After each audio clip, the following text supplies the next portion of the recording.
All right, straight out of Philly, this is the Year of Desolation Holiday Extravaganza. Year of Desolation! That's right, not to be confused with the Tony Danza tap dance extravaganza. And now I've just lost half the audience because nobody knows that grindcore reference. But that's okay. So, I am joined once again by the ever lovely, the always brilliant, sempre bellissima, Dr. Emanuela Sani. How you doing? She's back after 1 year of missing, or I don't know how long it was. I forget last time I've had it you was on a the show. long time ago. We were still in Scotland. Now we crossed the ocean. Yes, we are across the pond. Cross the pond. All the way across the pond. Yes, it's very exciting being here in Philadelphia.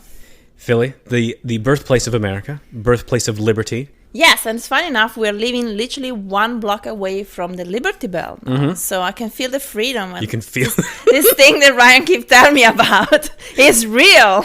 Yes, it's real. We're right next to the Independence Hall where the Declaration of Independence was signed. So, yeah, so we're feeling very American, feeling very, very free, more free than we've ever been in our lives. Yes, I can tell you that You can feel the freedom. Oh my God, yeah. Every single minute's going through my veins. Constant liberty just flowing through our veins. But anyway, so what we're going to do for this holiday special, this to celebrate the Year of Desolation speaking tour that is now over, we're going to open up the mailbag and address a bunch of listener questions. So, Emma, go ahead and ask the first question for us. We have so many questions between Facebook and Twitter. I could not believe how many people want us to know more about us. It's not just about theology. So, yeah, let's start it. Question number 1. What all have you been on the Year of Desolation speaking tour? So, this Year of Desolation, it's taken me to North Carolina, where I went to the first an annual Carolina Analytic Theology Conference. The two Carolinas. The two Carolinas, because it will go back and forth between them, from what I understand. I've been to one of them. I cannot remember which one. I'm so sorry. Wait, I forgot which one you went to now. You went to Duke.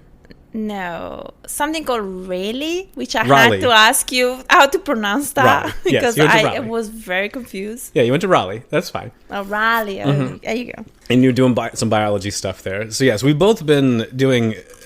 Emma didn't have a cool title for her tour. No, it was very lame. No, but I always come up with titles for all the jobs I've had, but only some people know them. And then the speaking tours, I usually come up with some ridiculous title for them. But this time, actually, since people actually are following me, I can call it things like the Year of Desolation. So yeah, so I went to North Carolina for the first Carolina Analytic Theology Conference.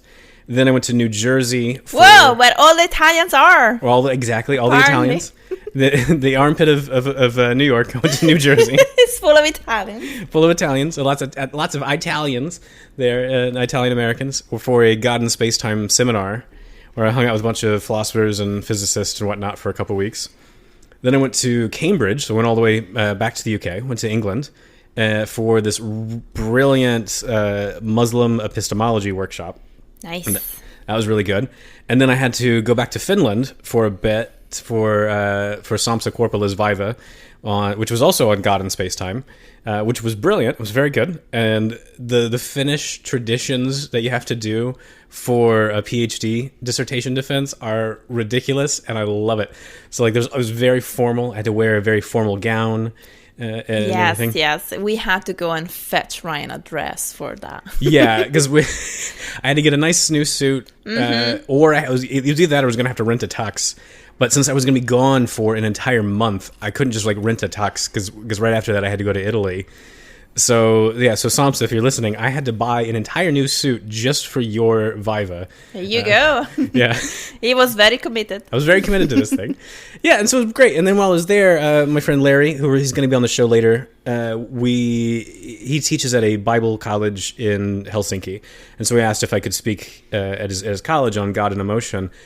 And so that was fine. It was easy to do. But I realized it was the first time I gave a talk in Finland where somebody needed to translate into Finnish for me. Because usually everybody's English is quite good, but Larry was like, some of these people I should translate for them. And so there was various times where I'd be saying something and Larry would, just translate. And it was about the same amount of time that I spoke. And there's a few other times where he spoke for a really long time, and I'm like, Larry, what did you say? And he's like, oh, I've read all your stuff, so I already knew what you were going to say. So I went ahead and explained all this, everything. So he went ahead and like told the audience everything I was about to say for the next 5 minutes. And I'm like, well, then what am I supposed to do? You know? Thanks, man. Yeah. That didn't help. So yeah, so that was loads of fun. That was loads of fun. So then after Finland, I got to go to Sicily. So I flew straight from Finland to Sicily. All the way down to Sicily. Which was amazing. I got to go with Ryan, and it was really, really cool. It was great. So there was the kickstart of this brand new master's program at the University of Lucerne. I've mentioned a few times on the show. So the University of Lucerne has this brand new master's program in philosophy, theology, and religions. And we're going to be doing this summer school for all the new students, so that way they can start, kind of kickstart their program, where you get a chance to meet all the professors, you get a chance to meet some of your fellow classmates, and oh my gosh! So we're running around in Sicily, and we're doing these debates each night. So we've got different debates each night. So we've got all these very cool locations. Very cool locations. Really, really amazing. It's just like you can touch history everywhere. Yes. It's so awesome. And that was something I mean, okay. Every time you take me to Italy, I always know... Me and Ryan went to Italy quite a lot. Yeah. So I always know, like... me being Italian. So. Yeah. I always know there's going to be, like, some cool history, but this was on a different level. scale. It was, because Giovanni Ventimiglia, the guy who's running this whole program, he is Sicilian, so he knows everybody there, and so he set us up with these debate. We had a debate each night between the different professors who were part of this program, and the location changed each night. So one night it's in the Botanic Garden, next night it's in some like underground secret art gallery, and then another night it's in a palace. So that's where David Anzalone and I did our debate on God and emotion in the palace of, was it not? I was going to say Lanzarote. That's not right. What was the Duchess of?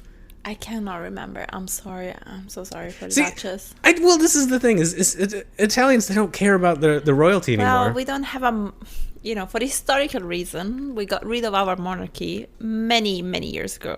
So it's a different feeling about monarchy that probably British people have.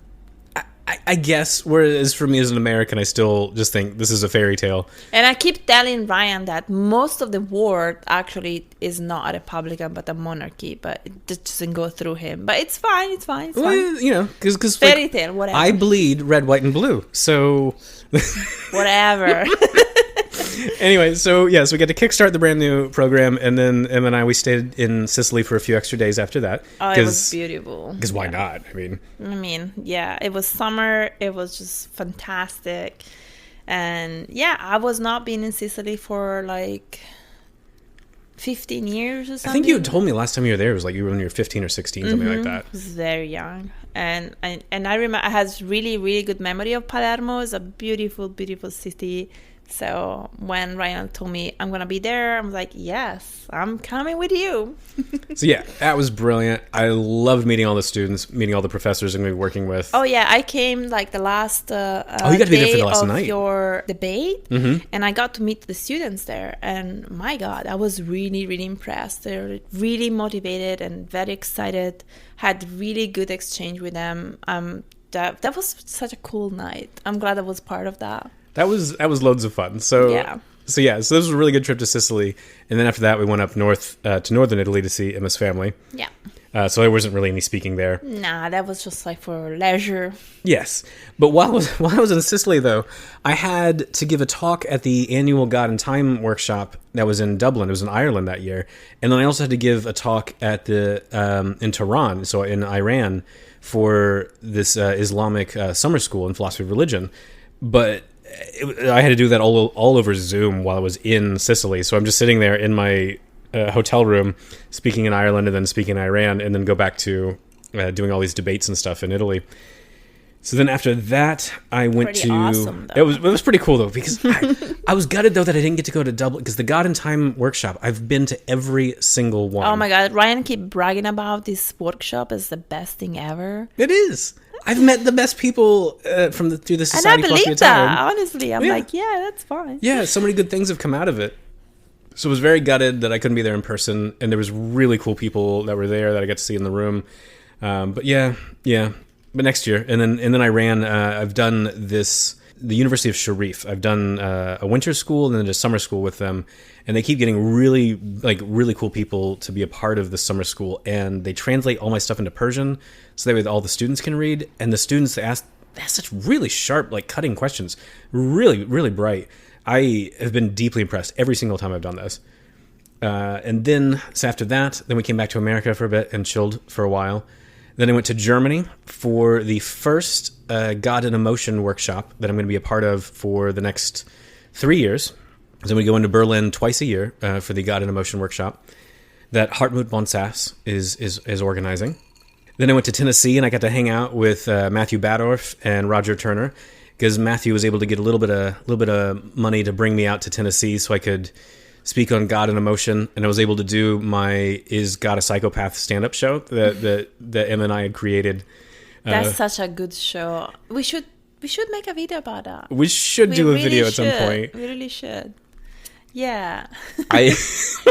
So it was this brilliant stand-up show that we did at the Fringe Festival in Edinburgh in 2020. No, it was 2019. No? Oh yeah, it was that's right. It was the year just before the pandemic. Just before the pandemic. Yes. Yeah. And so we created a really brilliant stand-up comedy show where I take the audience through all sorts of different arguments about God and emotion and different models of God, but with lots of humor and sarcasm and all the things that I love to do. So it was great to be able to do that show again, because I hadn't done it in a while. Well, I hadn't done it since 2019, and I just thought, well, I'm in Tennessee. Why not just try this out again and see how this goes? And it was great. Like, it was a huge room, like big audience, and just constant audience participation for about an hour and a half, just like nonstop. So I loved it. It was so much fun. And then after that, I went to Florida. So I went to Palm Beach Atlantic University. So it was the first time seeing the campus, where I'll be working. Yeah, because Ryan is going to be visiting professor there. Mm-hmm. He's going to do 1 week intense course in January every year. Yeah, so Palm Beach has these intensive courses. So if you join the Master's in Philosophy program there, they bring in a bunch of different professors like J.P. Moreland and me. So you can tell which one's the bigger name, me and J.P. Moreland. Anyway, so sure, they can tell you apart. Yeah. I mean, we're on the same level, like clearly. So they bring us down to do these intensive week-long courses, and then there's like some seminars and stuff later on. I got to go there. Yeah, which is pretty awesome. Yeah, so it's really gorgeous campus. I love seeing it. It was for this apologetics conference, and so I got to speak on the coherence of theism. I got to meet several people in person that I had not met before. So I got to see like Parker Sedekas, or Sedekaze is how he should say his name. I'm not going to comment on that. Mm-hmm. Parker, I really love you, but you cannot pronounce your surname, which is deeply saddened me. Poor Parker. It's all right. So love you, Parker. So after I gave my talk, because Parker was giving a talk at the same time, he asked me how it went, and I was like, I was doing my talk on the coherence of theism, and he was like, so is it incoherent or coherent? And I was like, it's coherent. I had the audience going for a little bit, weren't certain, but eventually showed them it was coherent. And he's like, all right, we did it, yay! We high-fived each other. So it was good. So Florida was a good successful trip. And then you have a short trip to New York. Then I went to New York after that. That's right. So yeah, I just went to New York. So I'm going to be in this book called Divine Simplicity: 5 Views.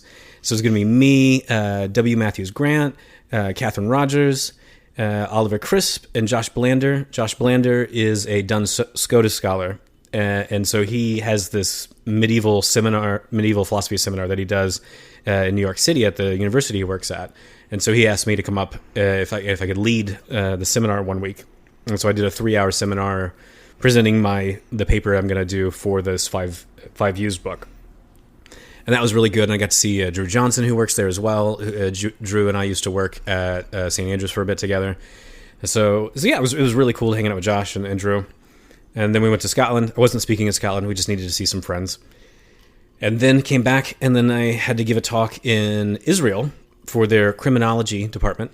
That was a very interesting thing, right? That was very unusual. It was very cool. So one of my students at Lucerne is in the middle of a PhD program in criminology. And so she asked if I could give a talk on God, evil, and mental health for her research cohort. So I got to give a talk there. It was really good. It was loads of fun. So those are, some of the places I've been on this year of Desolation speaking tour. So I've been all over the world, and then a bit around the U.S. as well. So yeah, there we go. Pretty cool. Pretty cool. Oh man, we spent a lot of time on question number 1, and we have a lot of questions to marching through. So the second question is from Curtis. Curtis asking, what holiday traditions do each find enjoyable or strange from others' family? Okay, so for me, I like this tradition that Emma's family has. It's super weird though. So in Italy, it's not weird. It's super weird. So they've got this witch named Befana. No, Befana. Befana, okay. The day they will pronounce that name right. We'll see how this goes. So you're going to need to explain Befana to everybody. Well, okay. So for the 6th of January, that will be the Epiphany. Epiphany, the 12th day of Christmas. Yes. Which no one in America knows other than the song. Well, anyway, in Italy, traditionally, we won't celebrate Christmas. We will celebrate the arrival of the wise men on the 6th of January that will bring the gift to baby Jesus. And so for that, I don't know, here the tradition mixed up with the folklore as well. For some reason, that day you're going to have a witch that goes around a chimney. And if you've been a good boy, you're going to get candy from the witch. But she's not really a witch. She's more an old woman just swimming the sky with a broom. She's not a witch, but she's a woman with a wart on her nose, and she flies on a broom. There you go. It's just an ugly woman, and everybody tell her that she's a witch, but she's really not. And just giving sweet candies to good children and charcoal to bad kids. Yeah. So I don't know why Ryan finds it so amusing. So what you would do, you would put a stocking on the night before, and then the day after you will find a fill of candies. Yeah, I love it. Yeah, it's great. And we never had Christmas before Coca-Cola got the idea of having Santa Claus. Yeah, just leave it to a Finnish American to create a new holiday. So yeah, I mean, it's good stuff. For me, the tradition that I find really amusing is finding the pickle in the Christmas trees. Maybe Ryan can explain this better. Okay, so I learned this tradition from my grandmother. She had this ornament in the shape of a pickle, and she would hide it on the tree, and then all the grandkids, we'd all have to go look for the pickle. Whoever found the pickle first would be allowed to open your gift first. And then we discovered recently that one of the last times we went home for Christmas, so I guess it was last year. Yes. The Indianapolis Historical Society had this huge display of all these different trees, Christmas trees, and they had pickles hidden throughout all the Christmas displays. And it turns out it's this weird German-American tradition that dates back I don't know how long. So I have no idea where my grandmother picked this up because we're not German at all. So no idea. But yeah, pickles hiding on a tree. It's just so cool. It is cool. I like it. I like everything like hide and seeks and type of stuff, and you have to look for things. Yeah, I'm always up for a challenge. Yeah. All right. Next question. Next question is Anthony is asking, what's your take on baby metal? Baby metal. So when baby metal first came out, so there are a couple Japanese girls who are in this metal band. I just found it annoying, to be honest. But they have matured. As they've aged, they've matured, and their music has matured. And so I was listening to some of their songs the other day to try to think about this question, because I hadn't thought about them in years. And they sound like an actual proper band now, instead of just a gimmick. Yeah, they got better. Yeah, because I just thought they were a gimmick before, but now they sound like a real band. Yeah, I like them. There you go. In moderation. In moderation. Yeah, the one song was enough for you. Yes. I love the outfit though. Yeah, the outfit is pretty awesome. It's cool. It's a cool look. All right, next question. Paul is asking, are there certain emotions that God does not feel? Annoyance, lust, and could God get the giggles? So this is actually something I'm looking at in a book I'm writing called A Little Book About a Big God, because I didn't get to explore all this sort of stuff in the first book, God and Emotions. And so I want to say that there are certain emotions that God cannot properly feel himself. Lust would be one of them. Annoyance. I feel like God could get annoyed. I'm sure there's Yeah. definitely times God's going to get annoyed. Absolutely. And I feel like giggles, I would think there's various points where all the bizarre creatures God's created, they're probably doing something ridiculous that's going to give God the giggles, I would think. But one of the things I want to point out in the new book is moods. I don't think God can have moods, because moods are different from emotions. Because emotions are always a felt evaluation about your situation. They're like about specific things in your situation. Whereas moods are about everything and also about nothing. And so you're just kind of like, you're just mad at the world, or you're just sad about everything, or you're happy about everything and also but nothing. So they don't have like a very clear target. And so a lot of philosophers of emotion will say that moods they're not irrational, they are non-rational. And they can lead to you having unjustified emotions. And so I want to say that all of God's emotions are going to be perfectly good and perfectly rational. So moods, I think that it's just going to have to rule those out. Like, God's not going to have moods, which is nice, because you're not going to get to heaven and you're not going to have St. Peter pull you aside and be like, just so you know, God's in a bad mood right now. Just don't say anything that's going to tick him off too much. So you're not going to have to worry about that sort of thing. So next question. This is from Ruth. So our dear friend Ruth. So if any of you have listened to the older episodes, when we do a science episode, at the very beginning you hear a Scottish girl say, "Oh, I love science." This is our friend Ruth. This is the one who said that. She is. So she had a question for Emma. She said, "I would like Emma to give a comprehensive review of American fast food." Oh, man. I love this question. Yeah, so maybe, I don't know if you got the hint that Ryan really loves Wendy's. Well, because it's the greatest. And yeah, whatever that is. He brought me there, obviously, at some point, and he was looking at me when I was eating this burger, and yeah, it was fine. And I never seen a person so much disappointed with me in my life. Yeah, I just don't. I'm not a great fan of fast food in general. Okay. Okay, it's gonna be very mad at yes, because it is always Our fresh. marriage is not gonna survive. Because it's always fresh, never frozen. Apparently. And they made their own EP. I mean, they made their own rap album. Like, Wendy's is one of the greatest inventions on God's green earth. And Emma did not like it. But okay. I guess I don't know. Yeah, fast foods are fine, but I don't know. You like Popeyes, though. I do Popeyes because it's just the fastest thing that we can get where we live right now. Yeah, but the spicy chicken sandwich craze. It's okay. Okay. I don't even like spicy foods. Well, okay. While we were living in Scotland, this like phenomenon took over America, and people were lined up, it was blocking traffic to try to get the spicy chicken sandwich, and you're just like, it's fine, I guess. Yeah, I don't know. I just don't like this type of fast food.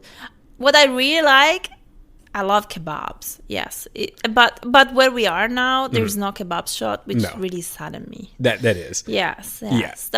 That will be my fast food to go. But I don't know why in America. Well, in Philadelphia at least, I cannot speak for whole America. But this seems not being like any big take on kebabs. No, because getting a cheeky kebab, it's very British. It's very European. Yeah. Yeah. But yeah. Whatever. No, I'm going to get a lot of hate mail. I'm going to be upsetting people. I don't want to upset the amount of hate mail I'm going to get from this is... I'm so sorry. I mean, the intern's going to have to read through all that. He's going to cry. And I'm going to have to console him. And that's... What's the name of the intern? Rodney. Rodney's our intern. Well, he better cry. He's probably... He deserves a cry. He deserves a cry. All right, next question. Next question. Chris is asking, why do you think there is so much uncritical acceptance of timeless at lay and the pastoral level? I thought this was a really good question. I don't have a good, clear answer. I think one of the main reasons why the natural starting assumption for a lot of Christians today is divine timelessness, I think it's because it's just been this story that's been repeated to us over and over and over again. And when you get to Einstein and the popularity of Einstein, we really have this idea that supposedly the scientific story is that space and time began to exist. That confirms what St. Augustine said, supposedly. So you just kind of have a lot of popularized science and hundreds and hundreds of years of Christian slogans of divine timelessness just is the truth. What I find fascinating, though, is when I go back and actually read Augustine is very firmly committed to divine timelessness. But when he looks at the Bible, he says, yeah, the Bible only speaks of God in temporal terms, and he feels uncertain about how to deal with that. And so I find Augustine's level of confidence in timelessness interesting compared to a lot of contemporary people, because Augustine's like, yeah, it's not in the Bible, don't know what to do with that. But everybody today, they're just like, yeah, it's scientific, it's biblical, it's definitely what everybody and their mothers always believed, even though it's not true. But I think that's part of what's going on, is the slogan has been repeated over and over again that God is timeless. And when you repeat something over and over again, it just becomes the truth. I think that's what's going on. Next question. Okay. This one comes from Jeff. Jeff asks, if an organism's behavior is motivated by survival and reproduction, how would God's behavior manifest, since survival and reproduction, which I think were cursed in Genesis 3, don't seem germane to God? What emotions and actions would be different or non-existent? So let me just guess at what I think Jeff is saying here. So I think Jeff is saying that maybe something like this. So if you take the Adam and Eve story like more literally, you've got them having this really robust kind of freedom. God's pretty angry, so when they sin against him, they rebel against God, and so God's like, all right, okay, you're cursed now. And then now, what I gather from this question, the idea is all biological organisms, the motivations for their actions are just simply survival and reproduction. So why would God get mad if that's their motivations? Yeah, okay. To me, this is very interesting because if I think about... So if we talk about every organism, we talk about like literally anything, and I don't know why my thought going immediately to a naughty cat. Okay, so you got a really bad cat. A really naughty cat, and he's like, all his behavior is motivated by survival or reproduction. No, I'm sorry. Everybody that owns a cat knows that his behavior is certainly not motivated by survival or reproduction. It just does things because it's mean. Okay. That's what cats do, right? So I want to deny in this entirety. Okay. I understand here you want to take like the upper level of evolutionary biology. But I'm like, no. If I really observe nature, I really want to deny this basic claim. Okay. Sometimes animals, they just do things because it's fun and they have no further explanation. So you should put this in account on whatever you're trying to feed in your thinking, right? I should think. Okay, so basically, I have a biologist here saying that when you're looking at molecular biologist. A molecular biologist, right. So we usually don't interact with things. We just interact with... dead cells. Yeah, like very fundamental mechanism. Right. You're just looking at the foundations of biology, that's all. Yeah, I know nothing about behavior or anything. Right, but... So basically you're wanting to say, though, that biology, when you're looking at biological organisms, you cannot reduce them down to the 4 Fs of feeding, like fleeing, fighting, or reproducing. No, I think you can, but I feel like sometimes we take this, come up with other strategies to see the world. Mm-hmm. And not just going to like, okay, what's the like ultimate purpose if we sum up and average everything up? Sometimes it's so different from everyday experience. Yeah. Right? Yeah. Just everybody has owned a cat. It was like, no, my cat is just crazy. It's just dumb. It just likes to do things for no functional reason. Yeah. How that was going to fit into evolutionary biology story. Right. I have no idea. And I think that's what the fun is. Yeah. And you see all this contradictory story that just go line up against the biology story that everybody wants to tell you. Like, yeah, the ultimate purpose of every organism is reproduction. Mm. No. I'm sorry. If I just observe nature in a very like home, small scale, I won't get that. I'm sorry. I really won't get that. So there you go, evolution from a molecular biological perspective. I am not an evolutionary biology, and I just love to push the boundaries. Yeah, no, I love it. All right, next question. This is from Ryan, who you got to meet in Sicily this summer. I did. Yes. then Ryan, was really cool to meet you. Yeah. So Ryan's got this question. He says, does God use telekinesis? Because sometimes divine action just sounds like God moving stuff with his mind. So, for example, like always acting at a distance, never making actual contact with stuff he works with. Some even make this part of their definition of omnipresence. But don't things need to be in close contact in order for action to take place? If so, maybe God's actions are not telekinetic. Yeah, I can see the dilemma here. Mm-hmm.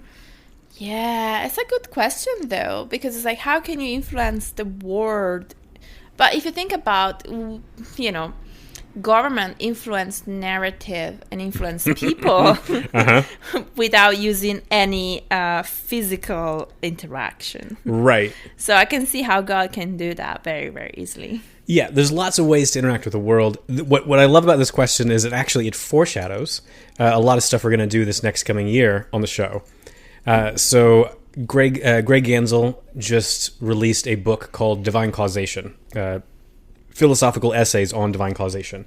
It's an edited volume, and so I'm going to be interviewing Greg about his chapter in that book, which tries to address this question very specifically: is do you need God to have like spatial and temporal location to really be able to act on things? I'd be happy with yes, but not everybody's happy with this. So for example, I just did another PhD defense with in Birmingham, in England, with Randy Everest, who successfully passed brilliant PhD dissertation on this topic. And so he's trying to push back and say maybe we don't need to have God like actually spatially located in order to interact with stuff, because that might lead to pantheism. And so Andrei Bukharev, who we had on the show ages ago, he argues this case, going, if God really does interact with physical objects, God's going to have to be temporally and spatially located. And Andre wants to go, so therefore pantheism. And I want to go, whoa, hang on. I feel like maybe temporal location is important. I don't feel like you need to be bound to a spatial location. That's what Descartes would say.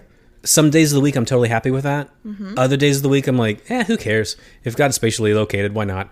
It doesn't mean I'd be rejecting a claim from Descartes, which is fine. No, it's fine. I don't think it's like spatial location is necessary. Because I feel like I can interact with the world without being there. Right. Like physically being there. Yeah. So, you know, I bet like the technology we have now is pretty advanced. And I feel like God is probably like much better than what we have now. So I feel like if we can go beyond the spatial interaction, so can he or she, whatever. I guess God's going to be a step or two ahead of us. I mean, I guess that's a safe inference to make. No, next question. This comes from David Anzalone, who we've had on the show in the past. I love this question. This is such a good question. This is a questio disputate. Whether God can speak Italian. It seems that God is not able to speak Italian. He has no physical hands, and to speak Italian one must use his hands. However, speaking Italian is a perfection. Thus, the God of traditional theism is not perfect. I really struggle to go against this.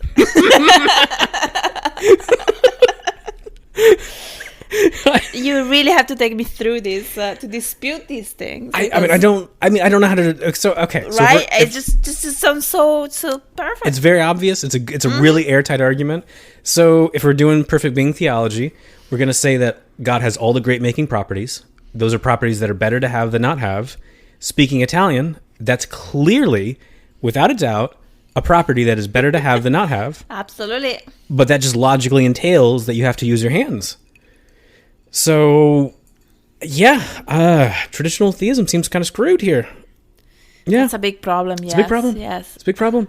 I mean, if you could say that maybe God like necessarily becomes incarnate, God has to become incarnate. Well, yeah, I mean, in order to speak Italian. Absolutely. Which I guess, if it's not gesture, I would not understand any of that. I think it makes sense that when Jesus came, it was during the Roman Empire. Oh, yes. In order to instantiate this perfection. So absolutely. I think David, you're onto something here. And we look forward to hearing more about this very fascinating argument that you've developed. Absolutely. All right, next question. Emma, read this one. Yeah, so this is from Chris. he writes, another one I'm curious about, reading or doing research. When you research, say, on classical theism or time, do you read everything start to finish? How have you gotten efficiency at studying? This is a good question. My research habits have changed a lot from undergrad to my master's to my PhD and to now. So when I was starting out when I start out any research project, any new research project, I definitely try to read stuff from start to finish because I don't know lots of things and I don't know what's important and I don't know what's unimportant. So everything seems important. I take very detailed notes, handwritten notes of pretty much everything I read. I've got this huge stack of notebooks I've collected over the years filled with all these notes. Yes, that's a problem when we move. Yes. Moving the stack of notebooks is just like a chore. It is a massive chore. I've taken these notebooks all across the world with me because I need my notebooks so so I've got access to all the stuff I've read. My mom offered to digitalize all of them years ago. I never took her up on that. And maybe you should. Yeah, I kind of regret this now. Here you go. Yeah. So anyway, when I'm doing a new research project, I do read everything start to finish. When I start to master a particular area, though, then I don't because you start to see a lot of repetition in ideas. So you don't need to keep like serious notes of all this sort of stuff. You can already see where the arguments are going to go. Sometimes I can start to read a book and go, this is garbage. I don't need to look at this anymore. And then some other stuff I can go, oh, wow, this is very important. I need to take very detailed notes. So at some point, you will hit a stage of recognizing you do not need to read everything start to finish. That's very interesting because as a biologist, we do not read books because, our field moves very, very fast. Yes. So the time a book comes out is already very old because it would take years to a book to come out. So we just read articles.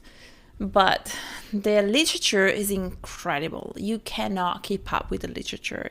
There is like one article every other hour you will find a new article on any biological topics you can think of. So it's really, really difficult to keep up with everything. But I agree with Ryan. Lots of articles are just lots of repetitions. So you kind of get, if you really start to deep dive into a particular field, you will just get familiar with the same thing, the same literature, just getting like cited and repeated all over and over. Mm-hmm. So you were like, okay, I'll just skip all these parts and I'll just get to the juicy experimental things I'm really interested to and see how that works. But for me, what is really keep me up to date is more going to conferences than reading actual articles, because that's where the real biology is. That is not being published yet, and is, that's the cutting edge stuff that you really need to be on top of. I like that because one of the things we've tried to do on this show is keep people up to date on. So when I travel around to these different conferences, sometimes I take my recording stuff with me so I can record interviews with people. A lot of the interviews we've done have been based on conference presentations. So when I go to conferences, I pay attention to who has a nice speaking voice, who can actually speak well and clearly, who has interesting ideas, and then there's someone I want to get on the show. So a lot of the stuff we've done on the show has been cutting edge, completely unpublished stuff. Yes. So that you can kind of get an inside scoop of what's going on in the world. Yeah, because I think philosophy works on a very different pace than biology. But like, if I will read a biology paper, I know that is 4 years ago work. Mm-hmm. So if I want to know what's happening right now, reading literature is not going to be informative for me. Yeah, whereas philosophy, we go really slow. So you're like... Yeah, when Ryan say, oh, we're still writing books, I'm like, whoa. Yeah. Amazing. What kills me is when I go to like a New Testament conference, they'll talk about like, well, current literature says this, and they'll be citing stuff from the 1970s. And I'm like... Wow. Yeah, I know. And like they'll be like, like someone said, I'm like, that scholar died like a decade ago. But this is the new cutting edge stuff? I'm like, come on. So yeah, different academic disciplines move at different paces. I know, it's amazing. It just like looking at different fields is really opening you up to a completely different worlds. And it's just so cool. I love it. It's the joy of interdisciplinary research. All right, next question. So Tyler says the convergence between metal and philosophy of religion. The episode with Mike Haranica. Yeah, Mike Haranica, The Devil Will Wear Prada, was fantastic. Oh, thank you so much, Taylor. Would love to hear your thoughts on genre as a whole and where you see it going in the next 10 years. Ooh, goodness. Okay, so I don't know. I have no idea where it's going to go the next 10 years. I have no idea. I cannot predict the future. No clue. One of the things I will say, though, we've had a rough start getting here in Philly, but one of the great things about being in Philly is we have been able to go to an insane number of really good metal shows. Yes. Thank you, Philly, to host so many metal bands. That's been the save of me, honestly, being here. I'm like, we've been on so many shows, and we're going to go to see The Devil's Wear Prada in March. Yes. So, actually, in April. Yeah. So they're coming through with Bleed From Within, which they're from Glasgow. They're one of our favorite Scottish metal bands. My favorite band. Yeah, so we're going to see Bleed From Within and The Devil Wears Prada when they come back through. Our feelings on the whole of the genre is... there's a bunch of different subgenres, and we've really been enjoying a lot of deathcore, a lot of death metal and black metal, because we've seen... we've seen Brand of Sacrifice, we've seen Chelsea Grin, Acacia Strain, Body Snatcher, Angel Maker, Lorna Shore... Thy Art is Murder. That was a brilliant show. That was a great show. Oh my gosh, we have seen so many great bands. We just went to see Make Them Suffer. They're playing with Dayseeker and Bad Omens. That was a strange lineup. Yeah, but let's just leave it right there. We'll leave it there. Make Them Suffer was good. We love Make Them Suffer. Yeah, we are more like for I think. Death metal core type of things. Yeah. Now, too melodic is a bit out of our scope. if they start singing too much, then I don't know. Anyway, next 10 years, no clue. I hope it's just getting better. I would hope it keeps getting better. Yes. One of the nice things is production quality keeps getting better. So a lot of smaller bands are able to put out really good sounding albums, which is really nice to hear. I kept thinking you'd have more digital stuff going on, but that just comes in waves. Like you see that sometimes, and then it comes and goes. So I really cannot predict what's going to happen over the next 10 years. I just really hope that people will love to play instruments. I would be very devastated if people just decide to go complete digitals. Yes. Yeah, that would sadden me a lot. It would sadden me a lot. So here's a great case of this. So... You have to be pretty nerdy to know this reference, but Mystique plays the piano. She plays the keyboard, and a big thing she's famous for is she'll take like some random death metal or hardcore album and take a song, and then she'll overlay it with her own kind of electronic keyboards and whatnot to make it really interesting, much more better. She's done a lot of these kind of videos over the years. She recently joined a band called Earthcaller, where she's doing these live performances. So it's not just her in a studio doing like some really crazy fun studio stuff. She's actually like, no, I want to be there doing live music where I'm really playing the keyboard with these guys who've got their guitars, their drums and everything, really going at it. So a commitment to actually playing instruments. That's I don't think that's going to go away. I think there's something very human about wanting to do real live musical instruments. Who knows? Who knows, Ryan? We were debating the other day about these bands, Korean bands, like K-pop bands that are completely like made up. Entirely virtual. Yeah, entirely virtual bands. And they seems, and if you listen to the sounds, you would not know that that's like a computer playing to you. That's true. Who knows? I'm curious about the future. I want to make a prediction that is a fashion trend that will not catch on. We will see in 10 years' time. I'll put my credence. Let's go for the next question. Okay, next question. Fine. Okay, Emma, read this one. David writes, what hair products do you use? This is for Ryan, because Emma's hairs are cool, I guess. But Ryan's, wow. So, David, acknowledging the obvious, that my hair is glorious and amazing. So I use... You have no idea how much his ego went up with this question. It's like through the roof. I need to open the window right now. Flattery will get you everywhere.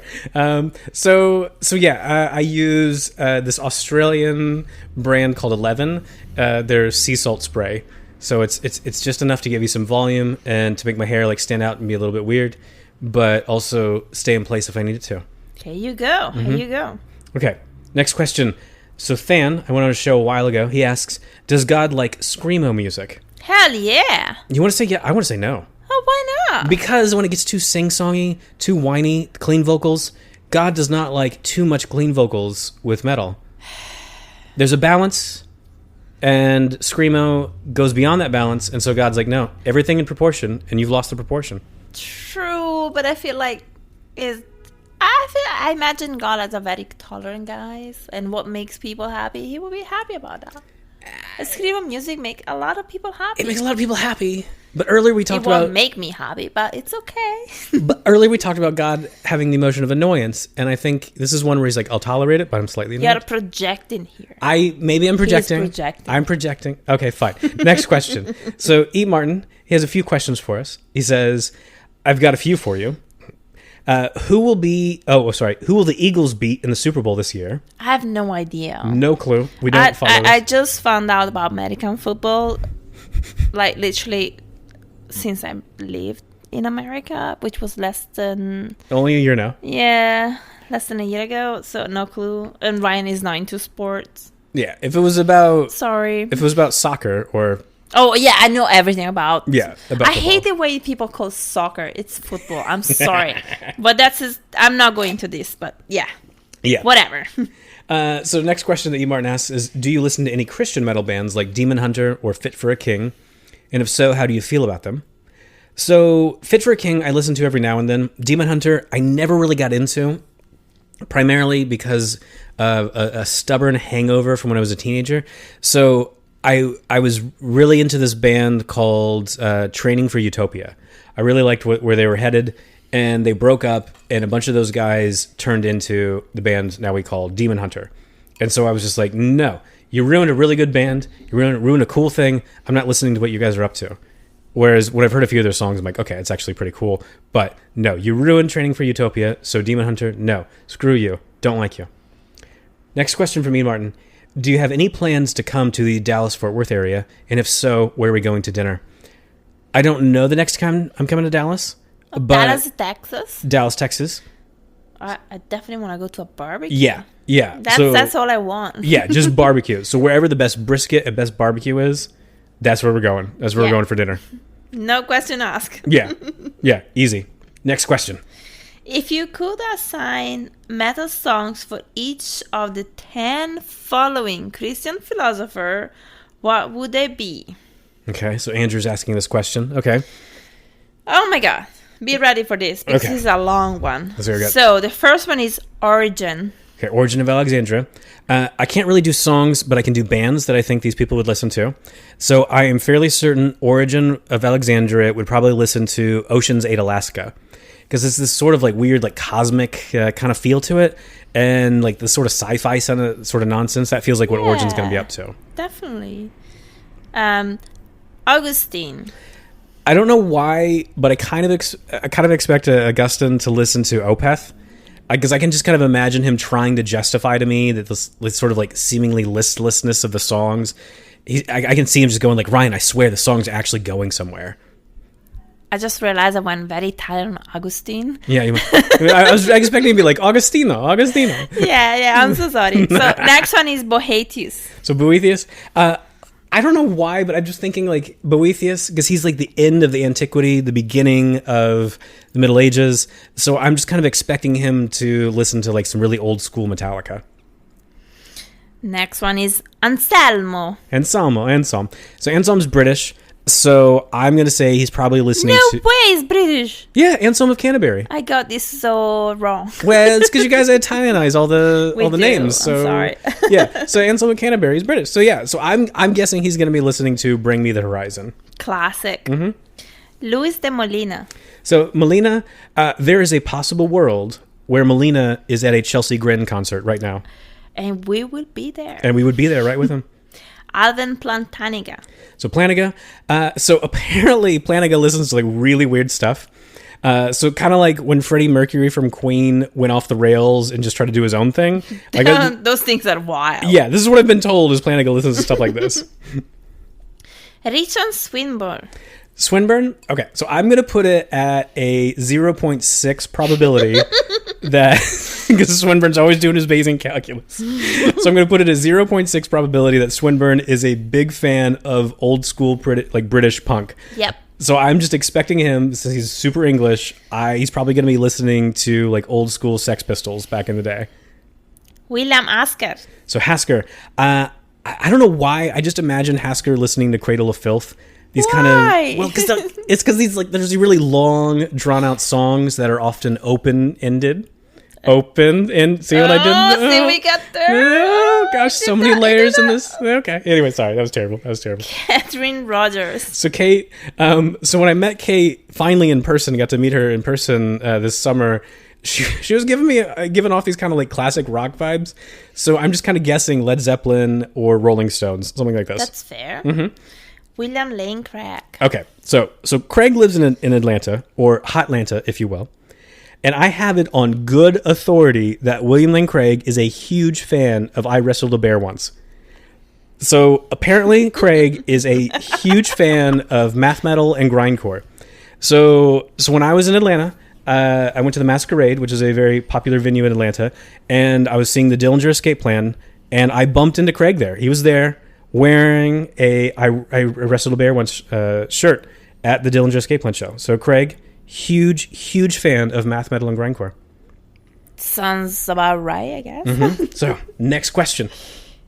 So we have this guy, Empty Disc, is asking, what about being a mutated rat made Splinter such a good mentor to the Teenage Mutant Ninja Turtles? Ooh. Okay, so we talk about mutated Ninja Turtles over here. Mm-hmm. Oh yeah. So yeah.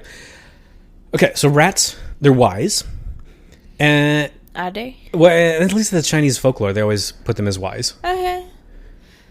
In America, we just think like these overgrown monstrosities that are on the subway. Oh my god, they're huge. I never see a rat as big as when I was in New York City. Oh gosh. Those things are massive. Way worse than the London rats. Yeah. Yeah. This was a few years ago. Oh my god. I was on a different speaking tour that was called the 3 Days of Evil speaking tour. So I was in New York City for 2 days, and my friend Amy Seymour, who's a philosopher at Fordham, she took me to Central Park, and she's trying to run some argument by me. And whenever I'm with Amy, like we get super focused on the arguments because two philosophers nerding out. And at some point I was like, we got to stop and comment on this giant family of rats that are just like casually walking by in the middle of the day, because those things, like, they're going to steal your baby. I mean, they're giant. Oh yeah, absolutely. You just go to New York City and you're in Central Park. It's so beautiful. Mm-hmm. And then you have these rats that just don't care of you being there. Mm-hmm. Actually, they look at you and like, what are you doing in my turf? Yes. I mean, how dare you? Yeah. You're crossing my road. And I think this brings up... They have ownership there. They do. They really do. And so if you're thinking in terms of a wise animal that just has this sort of look at, like, they will have like the look at you and be like, the audacity of you to try to step into my territory. Yeah. Who else would be the perfect mentor for some mutated teenage turtles who are and train them to be ninjas? That's totally fine to me. Mm-hmm. Yeah. No, it makes perfect sense. Total sense. Next question. So Anthony is asking about the role that middle knowledge plays in A Christmas Carol. Mm-hmm. So, Christmas Carol, classic story. So, in A Christmas Carol, the character Scrooge at some point, he's presented with all these different ghosts and whatnot, and he sees all these possible futures. And so he asks the ghost, are these the things that will be or the things that could be? And so William Lane Craig has several essays where he's written on middle knowledge and Molinism, where he quotes this and uses this as a case for middle knowledge. One of the things that's interesting, though, is that you could also have an open theist come along and go, well, this fits an open theist story because these are all the possible like ways things could go. Depends on what Scrooge is up to and what he decides. So William Lane Craig wants to go, when he stops listening to math metal and grindcore, he wants to say A Christmas Carol perfectly fits with Molinism, whereas I could easily imagine Greg Boyd, an open theist, going, no, this actually fits with open theism. So philosophy of literature, doing crazy stuff. Next question. So Amy, who I don't think actually listens to this show, but happened to see the debate on Twitter, she said, which circling vulture gets to decide that it's time to go down and eat? And how do they know they've accumulated enough lunch buddies? Oh, the hungriest one. That's Just obvious. Hungry? Yeah, I guess that makes sense. Yeah. The one who's really annoyed and very hungry, like me. Mm-hmm. Yeah, getting hangry. Yes. Yeah. Absolutely. That one. That makes sense. All right, next question. Okay. Zatan or Zetan, not sure. we're not sure, is asking, is idealism a good path for establishing an ontology about God? Also, which is your favorite argument for God's existence? Thanks for all your work. Oh, thank you for so sweet. Thank you for acknowledging all the hard work that I put into this. So, idealism. I go back and forth with this. So, idealism, at its most fundamental, says mind is more fundamental in reality than matter. And every version of theism is going to say that, if you've got God at rock bottom of reality. So that's fine.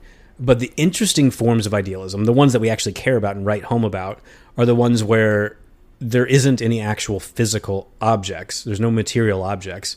There's just minds and their impressions. And that stuff, I just find super weird. I find crazy. And I want to go, is that really a good worldview to have? And I want to go, no. But, fun fact, here's what you'll see in this coming year.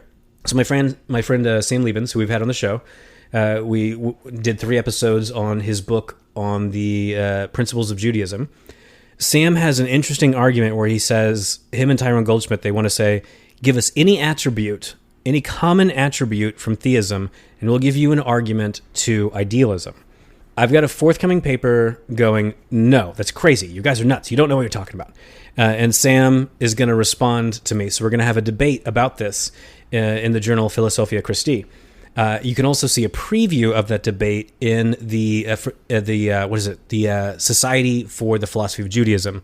On their website, they've got a symposium on Sam's book where Sam and I give you a little teaser for that. So you'll see some of these debates in more detail soon. Nice. Yeah. Lot to look forward.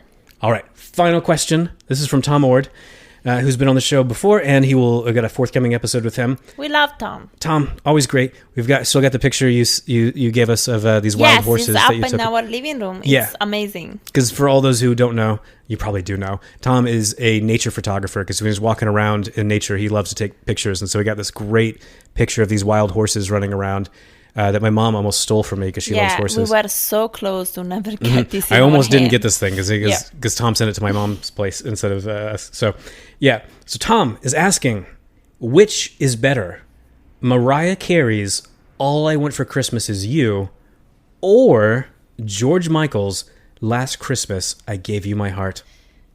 I mean, I'm not even questioning this. This is like the queen of Christmas. The queen of Christmas. Mariah Carey. Now, okay, I don't know if you saw this recent interview with Mariah. You did, where she denied the title. She said, she's been forced, because apparently there's like a kind of a lawsuit going in there. There was a lawsuit. Water were very mad at there. She claimed like a copyright for being the queen of Christmas. She got denied. She got denied it. But in my heart, she is the queen of Christmas. So she changed her story after she got denied, and she said the true queen of Christmas is Mary, the mother of Jesus. All right. That's fine. That's fine. We allow that. Let's allow that. So you want to go with Mariah Carey saying that's the one? It's just an uplifting song. That's what we need those days. It is. I want to be contrary and go with George Michael, but I can't. No, you cannot. I cannot. I'm sorry. Because when I worked at Barnes & Noble as a teenager, I worked in this bookstore, the music department, and as the day after Thanksgiving, as soon as Black Friday hit, until New Year's Day, we would play Now That's What I Call Christmas. We would play that album, and we would have George Michael's Last Christmas I Gave You My Heart on repeat, nonstop, throughout my entire shift, every day, and it's on my nerves. I cannot stand it anymore. I can feel the scar from Yes, here. I am emotionally scarred by this, and I will be for the rest of my life. Sorry. So, George Michael, I would like to go with you, but I can't. I'm sorry. So, Mariah Carey, Yay! All I Want for Christmas Is You. There you go. There we go. So, everyone, thank you so much for listening to another year of the Reluctant Theologian podcast. This has been the Year of Desolation Holiday Extravaganza. We'll have a brand new year coming very soon with a whole host of interviews with all sorts of people on the problem of evil, on death, on suffering, lots of very dark, grim stuff, but also atonement, life after death, disability theology, communion, all sorts of fun, amazing, awesome things. Thank you so much for listening, and we'll see you again in the new year. And there you have it, another episode of the Reluctant Theologian podcast. Stay tuned for more episodes on philosophical theology.